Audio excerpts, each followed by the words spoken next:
Hey, we all like to take summer road trips, but a word of caution here, make sure that your car is ready to handle the heat when it gets hot like it's going to get this summer. So we have a 2019 Dodge Hellcat, all 707 horsepower. It is an awesome ride. And Johnny Martinez is here from Larry H. Miller Dodge Ram Peoria over at Bell Road in the 101. Johnny, how you doing? Good morning, sir. Of course, you picked the fast car to Yes. come over here. You're the GM over there. So let's first of all talk about some of the things you need to do just to make sure your car is okay and when it gets hot out. Well, there's a few different tips. The first one would be maybe a road care kit. Okay. It includes a bottle of water, first aid kit, some road flares, charging station for your phone so you're not stuck without a charge, battery, and maybe a couple of snacks. That's a good idea. You know what else I throw in my trunk? A big towel, like a beach towel, an old towel, just in case you ever have a flat tire and you need to get down on the pavement. That pavement because the gets pretty pavement is hot. really hot. Yes, so absolutely. I throw a towel in there. What about like tire pressure? That's really important, isn't it? Especially with this hot pavement. Yeah. It's good to have a couple of tools on hand, like there's a tread depth gauge and a tire pressure gauge. Okay. Because when your tires get underinflated, there's a lot of friction created on that pavement. Okay. Create some blowouts. All right. And then what else?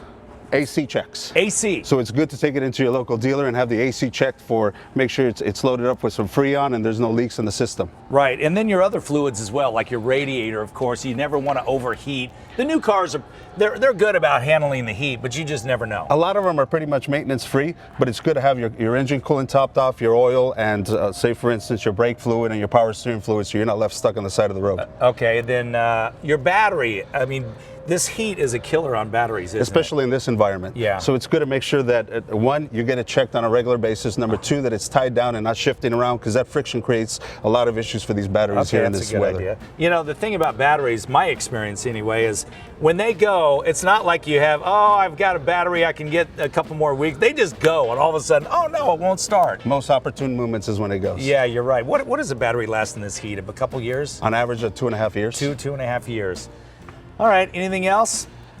As far as that goes, no. Just a lot of dealerships and local automotive shops do offer pre-road trip tests. Okay. So that you can go and get your tire pressure checked, make sure your tread's good, your AC checked, and that's all free of cost. Okay, that's a good idea because, and then water, you mentioned the bottles of water. Gosh, throw a gallon in your trunk because you just never know when you might get stranded somewhere, and you got to have that water. A good thing to know as well, and not to interrupt, I'm sorry, is when say for instance, if you do have a blowout on the highway, make sure you pull off to a safe place. I know, you're so right. Off to the side of the road, preferably the right side of the shoulder. Yeah.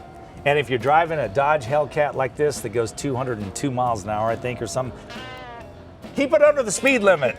No tickets, right? It's kind of hard to do that. I know it is. There's no doubt about it. Johnny, thank you so much for coming by. We appreciate it. We just want to wish everyone safe driving this summer and be careful out there. Thank you, guys.